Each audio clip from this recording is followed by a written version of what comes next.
Chapter number third का portion था जो आया था।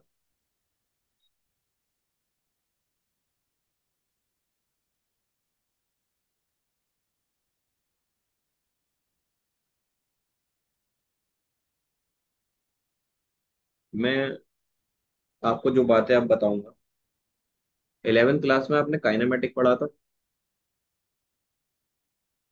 जी। उसमें तीन चीजें काफी मेजर होती हैं काइनेमेटिक के अंदर। एक होती है आपकी पोजीशन, दूसरी होती है वेलोसिटी, और एक होता है time.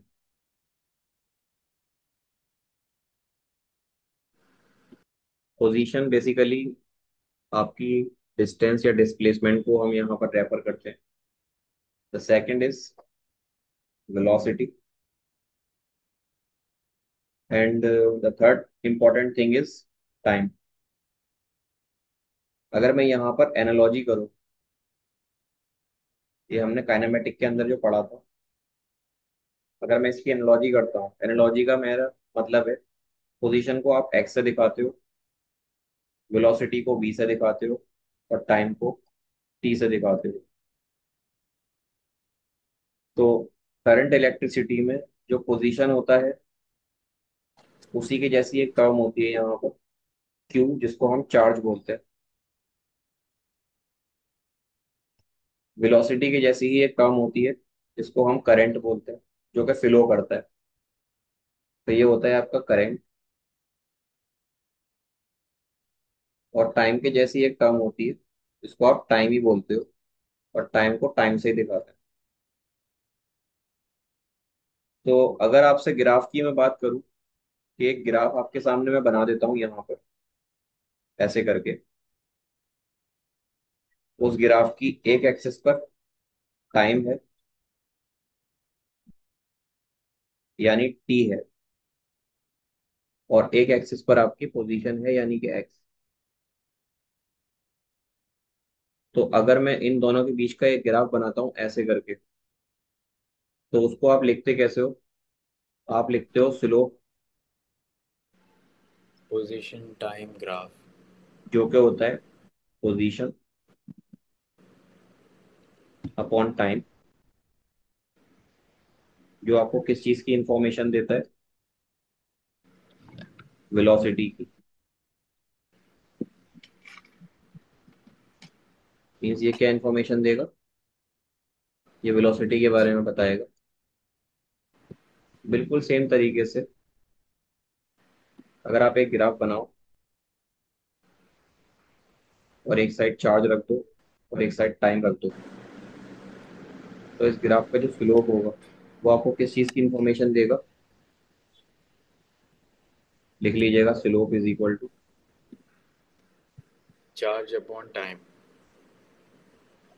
Y axis upon X axis. तो charge is Q and time is T. Q by T आपका आई के बराबर हो जाएगा, और I will be equivalent to Q by T.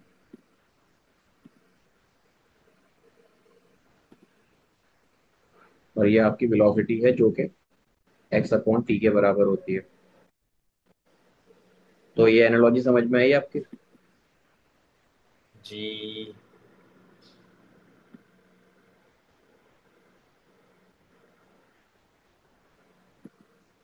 मैंने आपको कुछ टर्म्स बताई थी, और अगर आपने फिर से देखना हो तो क्वेश्चंस आपके लिए अवेलेबल हैं वो यूट्यूब पर। मैंने उसकी आज फाइल भी आपको सेंड कर दी थी। और फाइल इसलिए सेंड नहीं की थी क्योंकि जो क्वेश्चंस मैंने आपको लास्ट क्लास में पढ़ाए थे ना, वो सारे क्वेश्चन मैंने आपको टाइम टू टाइम लिखाए भी थे। मैंने कहा था फिर मैं क्या पीडीएफ बनाऊं, आपने जब सारे आंसर लिख ही रखे हैं। इस वजह से मैंने उसको नहीं जी। भेजा था। हाँ। एक चीज हम पढ़ रहे थे, ड्रिफ्ट वेलोसिटी, लास्ट क्लास में। और उसके फॉर्मूले को भी हमने ड्राइव किया था, ड्रिफ्ट वेलोसिटी। ये लेक्चर देखा था आपने, ड्रिफ्ट वेलोसिटी वाला, जिसको हम वीडी से लिखते हैं। जी, बीटी से। अच्छा, वेरी गुड। तो आपने इसका इसका फॉर्मूला भी डिराइव कराया था। जी, फार्मूला ड्राइव किया था। ड्रिफ्ट वेलोसिटी बेसिकली होती क्या है? आपके पास एक कंडक्टर है,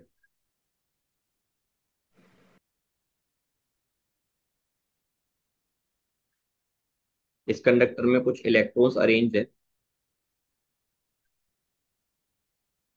आप इस कंडक्टर को किसी बैटरी से ज्वाइन कर दीजिए। तो ये जो इलेक्ट्रॉन्स हैं आपके, ये मूव करना शुरू कर देंगे। This is your positive terminal, this is your negative terminal.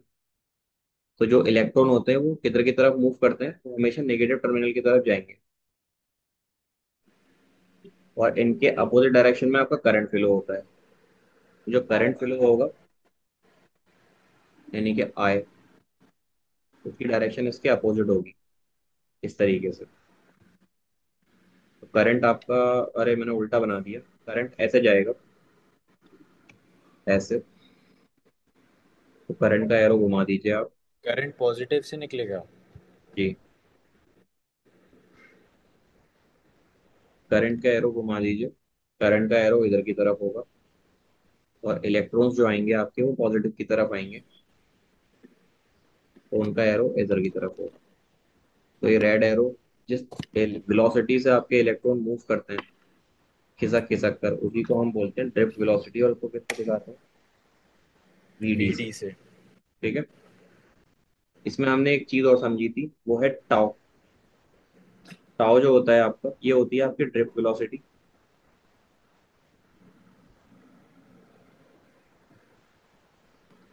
Tau होता है आपका average relaxation time. Average relaxation time. तो आप एक काम कीजिए,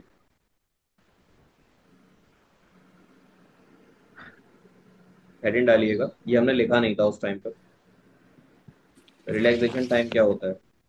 फिर इससे इससे पहले मुझे छोड़ना है पेजेस। हाँ, पेजेस छोड़ने हैं आपको। आप एक काम कीजिए, इसको रफ में लिख लीजिए, बाद में फेयर कर लीजिए। या आप चेक कर लीजिएगा कि आपको कितना छोड़ना है। और एक काम और करिएगा, कि जब आप चैप्टर चेंज करें तो 5 पेज छोड़ दीजिएगा अपनी कॉपी के। समझ रहे हैं? मतलब चैप्टर 3 शुरू होने से पहले। कोई भी चैप्टर आप चेंज करें, मैं आपसे बोलूँ कि नया चैप्टर स्टार्ट हो रहा है, तो उसके अलावा आप 5-6 पेज छोड़ दीजिएगा अपनी कॉपी में खाली, जहाँ चैप्टर खत्म होता है। क्योंकि कुछ चीज़ें मुझे, जब आपके पेपर हम सॉल्व करेंगे, तो उस टाइम पर ऐड करानी पड़ेंगी, तो आप वहीं चैप्टर में ही ऐड कर लीजिएगा उसको। जी। ठीक है ना? जी सर। आप यहाँ लिखिएगा इसकी definition. It is the time between the two successive collision of the electron. It is the. It is the time between the two successive collision of the electron. Electron एक बार टकराएगा, जाते में देखिए यहां से यहां तक जाएगा। तो एक कोलिजन यहाँ, एक कोलिजन यहाँ, यहाँ से यहाँ के बीच में जो उसका टाइम लगेगा, उसको हम बोलते हैं रिलैक्सेशन टाइम। एक कोलिजन तो इसका अपने आप से होगा, या कोई और इलेक्ट्रॉन होगा उससे, फिर ये दूसरा टकराएगा कहीं और जाकर। तो अगर आपका इलेक्ट्रॉन अलग अलग जगह पर जा रहा है, तो एक कोलिजन हुआ उसका, फिर वो दूसरे से जाकर टकराएगा। तो एक कोलिजन यहाँ पर, कोलिजन नंबर 1। एक कोलिजन यहाँ। तो दो कोलिजन के बीच में जो टाइम लग रहा है उसके, उसको बोलेंगे हम relaxation time.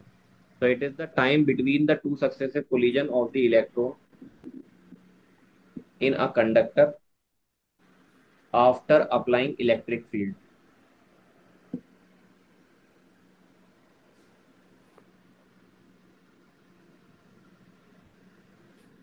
After applying electric field. जी। Next point लिखिएगा, electrons are accelerated with this time period. Electrons are accelerated with this time period.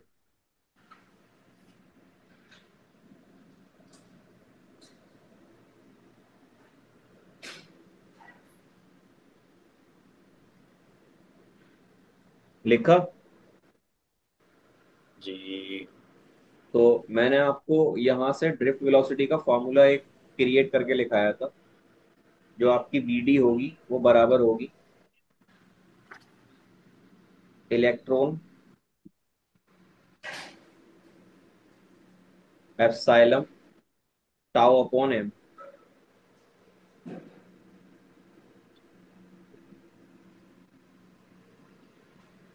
ये फॉर्मूला आपको याद है? नहीं। देखिए, पहले जब आपने इलेक्ट्रिक फील्ड नहीं दी थी तो उसमें आपने निकाला था यू एवरेज, जो कि जिगजैग की वजह से जीरो आया था, या कह लीजिए इनिशियल वेलोसिटी जीरो आई। फिर जब आपने इलेक्ट्रिक फील्ड अप्लाई की कंडक्टर पे, तो उसके इलेक्ट्रॉन जो थे वो एक्सेलरेट करने लगे। तो इसके ऊपर फोर्स लगा, तो फोर्स को कैसे निकाला था आपने? वो था मास इनटू एक्सेलरेशन। और फोर्स कैसे निकालते हैं? फोर्स बेसिकली हम निकालते हैं, एफ इज इक्वल टू होता है क्यू इंटू ई। तो मैं यहाँ पर इलेक्ट्रॉन के लिए चार्ज लिखूंगा और इलेक्ट्रिक फील्ड के लिए लिखूंगा ई। तो आपका ये हो जाएगा एम इंटू ए। तो एक्सेलरेशन की वैल्यू कितनी आ जाती है यहाँ से? Acceleration is equal to charge into electric field upon mass. ये सब बातें मैं आपको पहले क्लास में डिस्कस कर चुका हूँ। ये एक्सेलरेशन हो गया, टाउ टाइम होता है। तो अगर आपने एक पर्टिकुलर डायरेक्शन दी तो उसकी वेलोसिटी चेंज हो गई, यानी कि वी फाइनल एवरेज जो होगी वो बराबर होगी you initial average plus acceleration into time, यानी कि टाउ। ये इक्वेशन आपको देखी देखी लग रही है कुछ? ये है v is equal to U plus A T. अ- हाँ। तो आपने इस चीज को थ्योरम में जब प्रूफ करा था तो आपने ये देखा था कि जिगजैग मोशन की वजह से या फिर ब्राउनियन मोशन ऑफ इलेक्ट्रॉन की वजह से जो यू एवरेज है वो जीरो हो गया। तो आपकी जो v है, v एवरेज, जिसको आप ड्रिफ्ट वेलोसिटी बोलते हैं, वो किसके बराबर आती है? वो आती है एक्सेलरेशन इनटू टाउ। एक्सेलरेशन को कैसे लिखते हैं हम? Electric field into electron upon mass into tau. तो यही आपका ड्रिफ्ट वेलोसिटी का फॉर्मूला आता है, जो हम ऊपर लिख कर आए। वो एप्सिलॉन नॉट नहीं है, वो बेसिकली ई है, जिसको हम इलेक्ट्रिक फील्ड बोलते हैं। आई बात समझ में? जी। तो अब एक हेडिंग डालिएगा आप, calculation of the current in terms of drift velocity. ये इंपॉर्टेंट है।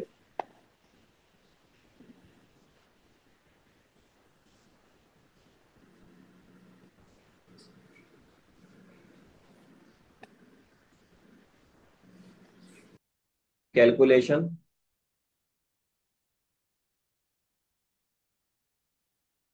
Of the current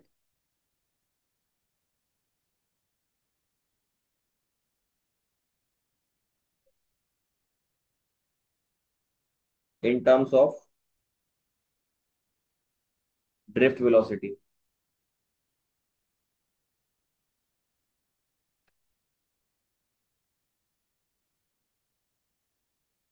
drift velocity की टर्म में आप क्या करने जा रहे हैं? करंट कैलकुलेट करने जा रहे हैं। बेसिकली आपने अभी जो करंट पढ़ा था वो क्या था? वो आपका आई इज इक्वल टू था क्यू अपॉन टी। लेकिन यहाँ पर ये फार्मूला अप्लाई नहीं होगा, तो इसको भूल जाइए।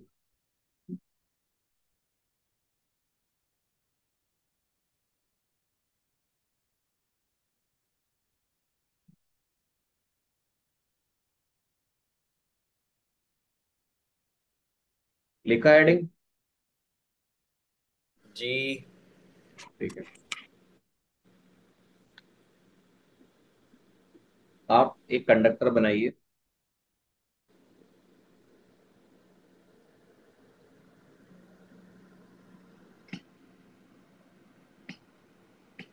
इसके अंदर कुछ इलेक्ट्रॉन्स रखे हुए हैं।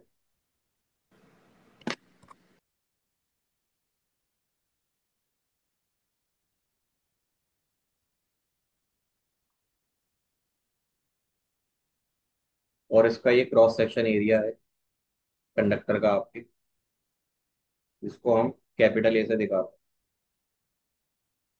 लिख लीजिएगा, एरिया ऑफ क्रॉस सेक्शन है ये।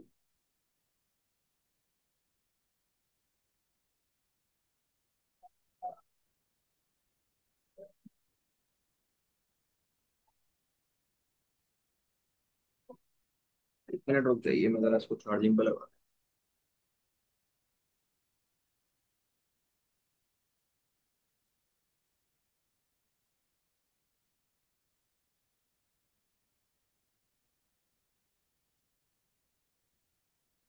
ठीक है। और ये जो कंडक्टर आपने लिया है, इसकी लेंथ ले लीजिएगा, स्मॉल एल। और इसको लिख देते हैं ऊपर ही, this is the length of the conductor.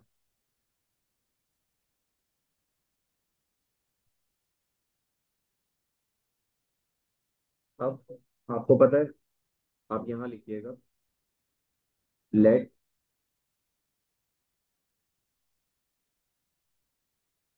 Capital N number of the electron are present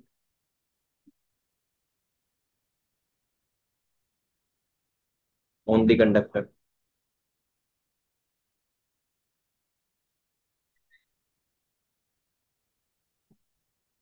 अगर इतने इलेक्ट्रॉन हैं तो कंडक्टर पर टोटल चार्ज कितना होगा?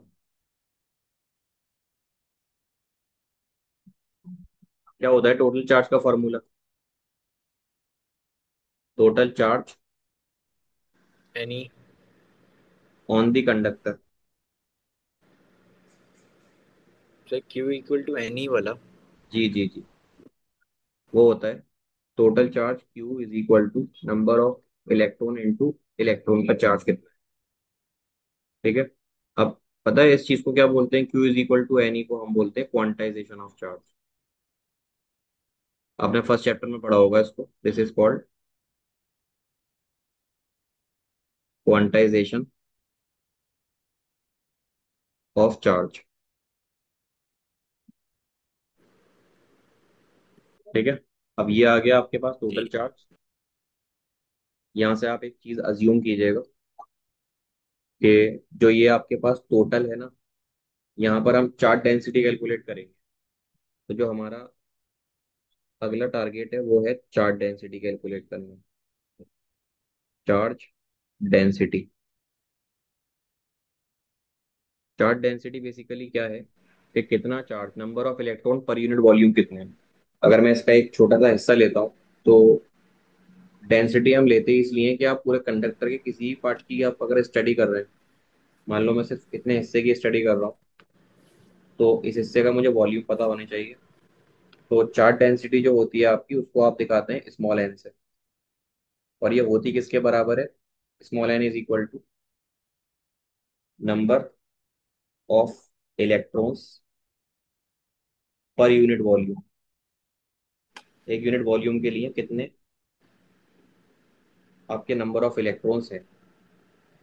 तो जो आपका स्मॉल एन है उसको हम लिखेंगे, small n is equal to कितने इलेक्ट्रॉन है एन, नीचे वॉल्यूम। कंडक्टर का वॉल्यूम कैसे निकालेंगे आप? कंडक्टर सिलेंड्रिकल शेप का है, सिलेंडर का वॉल्यूम क्या होता है?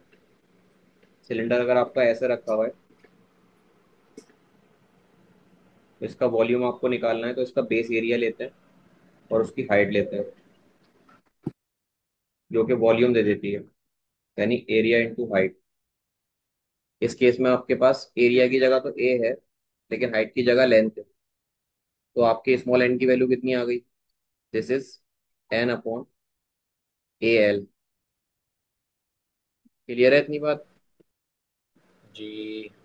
ये बात समझ में आई आपकी? जी। अब आपने लिखा था पीछे इक्वेशन नंबर 1 मान लीजिए उसको, इसको मान लीजिए 2।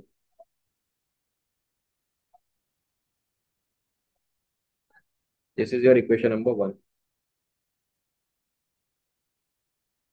अगर यहां से मुझे लिखना हो कैपिटल एन की वैल्यू कितनी होगी, तो वो कितनी होगी? स्मॉल एन एन इंटू ए ए इंटू एल। एल। ठीक है। तो आप जी। इसको मानिएगा इक्वेशन नंबर 2, इसको नहीं। This is your equation number 2। और इसको इक्वेशन नंबर 1 में डाल देना है। जी। अब लिखिएगा टोटल चार्ज क्या था आपका। Total charge on the conductor,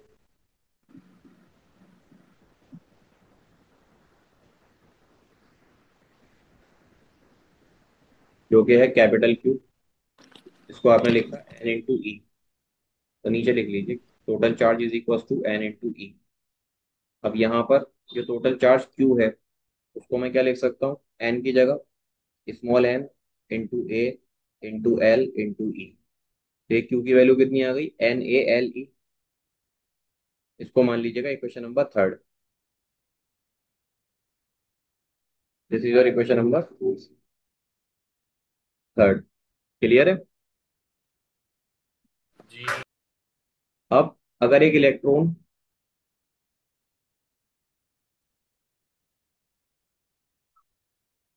चलना शुरू करता है यहाँ से, इस वाले हिस्से से, और चल के यहाँ तक आता है, तो वो कितनी डिस्टेंस कवर करेगा, एल करेगा। हाँ। कितने टाइम में करेगा, मान लो टाउ में करेगा। रिलैक्सेशन टाइम यही है, एक कोलिजन यहाँ एक कोलिजन यहाँ। किस वेलोसिटी से करेगा, इलेक्ट्रिक फील्ड अगर आपने दे दी तो ड्रिफ्ट वेलोसिटी से। तो आप यहाँ पर लिखिएगा टाइम टेकन टू क्रॉस, या फिर लिखिएगा the time require to cross the conductor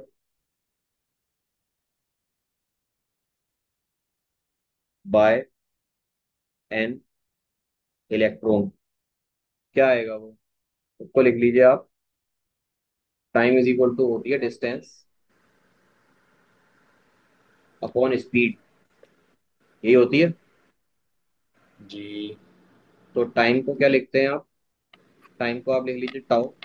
distance कितनी है, यहाँ से यहाँ तक की डिस्टेंस है आपकी एल। स्पीड कितनी है वी डी। लिख सकता हूँ ये वाली बात मैं? लिख सकता हूँ कि नहीं। Speed VD. ड्रिफ्ट वेलोसिटी अच्छा अच्छा अच्छा।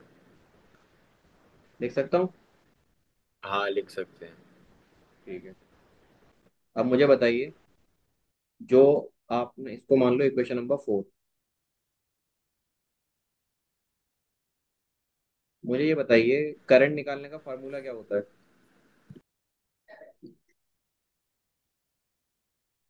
करंट यानी कि आई, ये होता है charge upon time.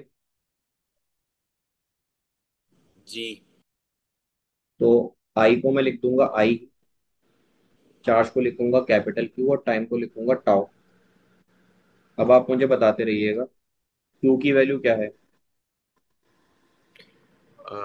N A l e small n into A into l capital A into e l into upon tau की वैल्यू क्या है, l l upon upon v d. V D. तो l से l cancel, ये v d ऊपर चला जाएगा।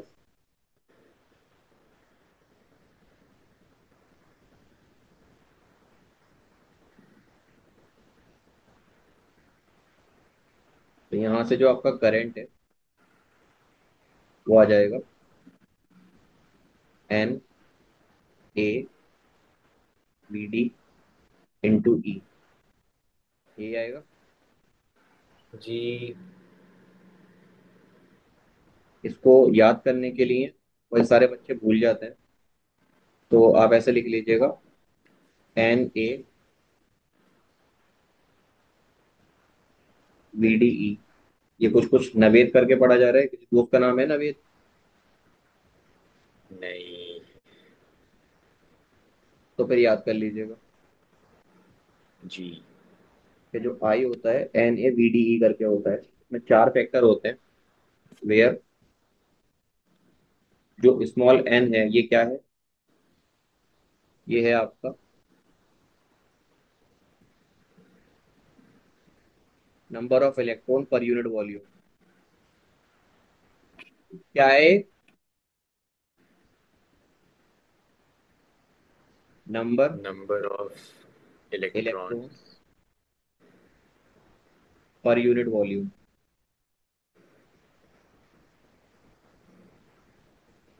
ए है आपका cross section area.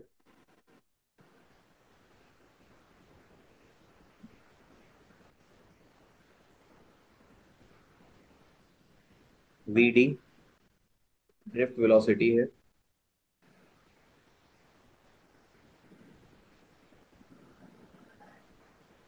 E charge on an electron है। चार्ज ऑन एन इलेक्ट्रॉन जो क्या होता है 1.6 into 10 to the power -19 coulomb. और आई हमारा करंट है जो हमने कैलकुलेट किया। अब बात आती है सर, जब हमें फॉर्मूला पहले से ही पता था कि I is equal to Q into E होता है, तो इतनी मेहनत क्यों करवाई? क्यू अपॉन टी होता है, तो आप इसको ऐसे क्यों लिखा रहे हैं?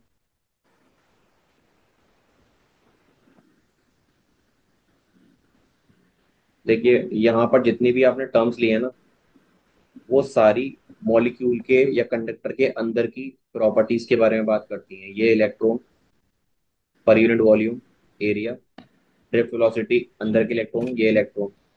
तो ये आपकी एक माइक्रोस्कोपिक फॉर्म है करंट की। जी। माइक्रोस्कोपिक फॉर्म है। और ये आपकी करंट को ऊपर से देखकर चार्ज फ्लो कितना हो रहा है उसको मेजर करके आप निकालते हैं, तो ये कह सकते हैं कि ये मैक्रोस्कोपिक फॉर्म।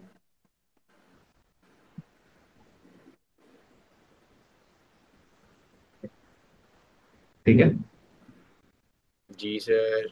तो एक मर्तबा आप देख लीजिए कि आपने यहाँ किया क्या है।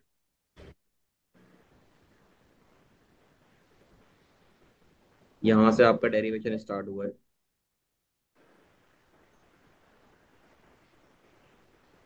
ठीक है। हाँ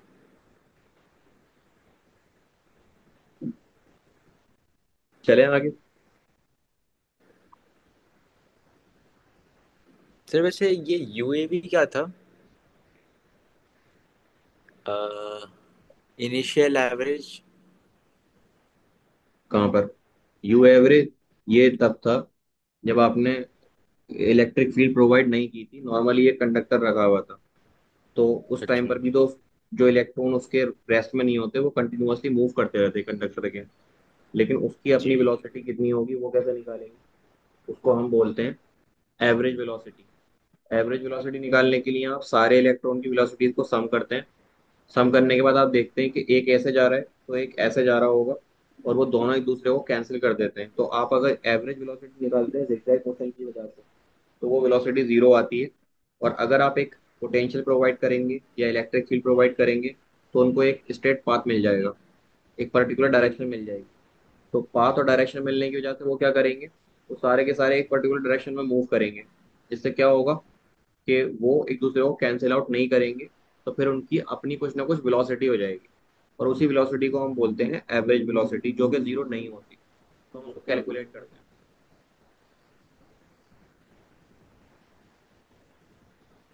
नहीं समझे? जी समझ गया सर मैं।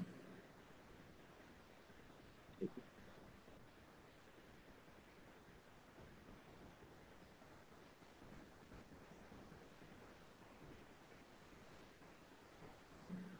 तो हम अपनी अगली हेडिंग की तरफ चलते हैं। आप हेडिंग डालिएगा करंट डेंसिटी क्या होती है।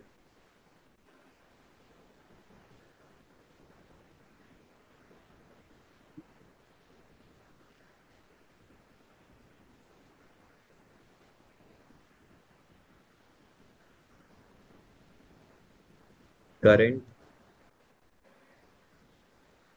डेंसिटी, कितनी वाहियात राइटिंग आ रही है, जिसको आप दिखाते हैं जे वेक्टर से। ठीक है। जी। अब ये होती क्या है इसके बारे में लिखिएगा। It is the current per unit cross section area of the conductor.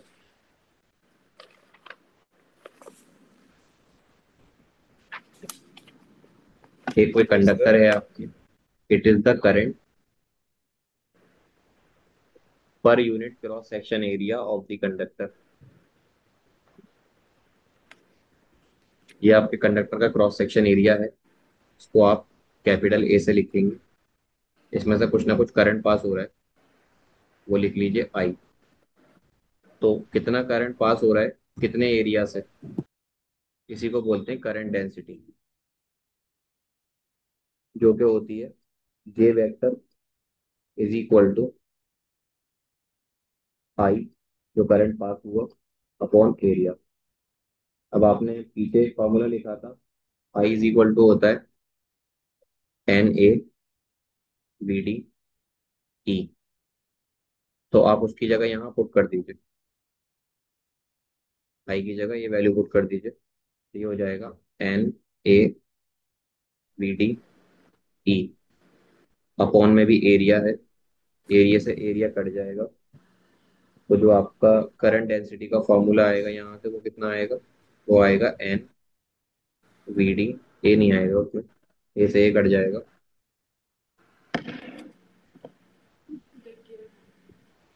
N V D into ई।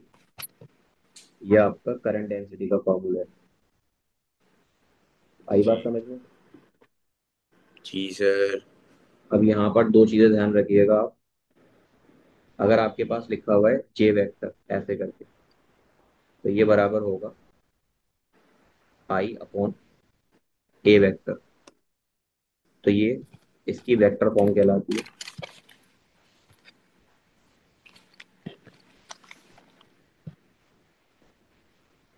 और इसकी जगह अगर आपको सिर्फ जे लिखा हुआ है, जिसमें आपने आई और एरिया का मैग्नीट्यूड ले लिया है, तो ये इसकी स्केलर फॉर्म हो जाती है।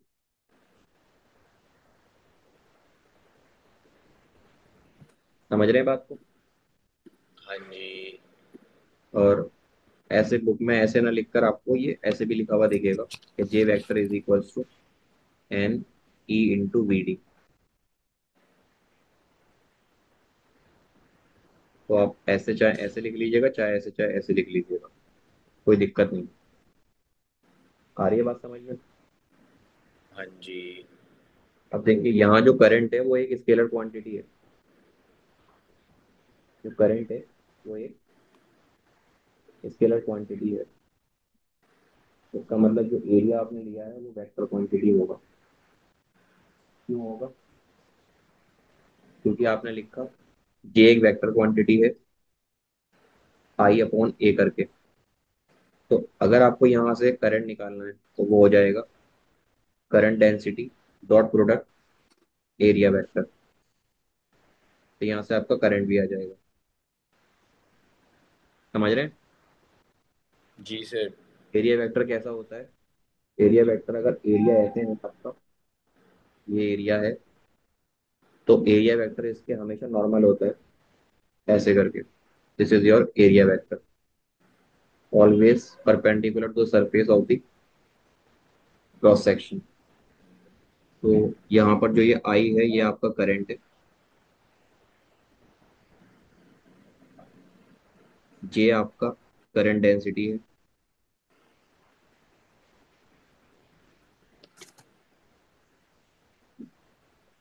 और ए आपका एरिया वेक्टर है।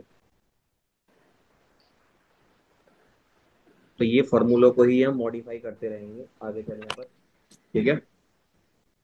जी रही। सर। जी जी बताइए कुछ कह रहे हैं। नहीं नहीं, कुछ नहीं। यहाँ पर एक दो पॉइंट और लिख लीजिएगा। पहली चीज तो ये जो करंट डेंसिटी होती है आपकी is a vector quantity, vector quantity. दूसरी बात, इसकी जो यूनिट होती है एसआई यूनिट, वो इसकी तो होती है एम्पेयर और इसकी होती है मीटर स्क्वायर। तो ये बन जाएगा एम्पेयर अपॉन मीटर स्क्वायर। ठीक है। जी। अब एक पॉइंट नोट करके लिख लीजिएगा कि अगर करंट डेंसिटी वेक्टर क्वांटिटी उसकी डायरेक्शन किधर की तरफ होगी, direction of the current density will always along, direction of current density यानी कि J vector is always along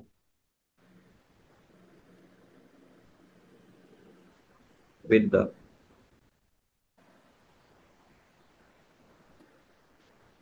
electric field, electric field या फिर कह लीजिए इलेक्ट्रिक फील्ड की डायरेक्शन में ही आपका करंट भी होता है, इलेक्ट्रिक करंट। ठीक है। क्लियर है यहाँ तक? जी। जी सर। तो ध्यान आज हम इतना ही रखेंगे, मीटिंग भी आपकी ओवर होने वाली है। कुछ पूछना चाहते हैं आप? तो सर, ये जो आप जो फॉर्मूलाज जो आप लिखा रहे थे, ये मतलब आप इंट्रोडक्शन में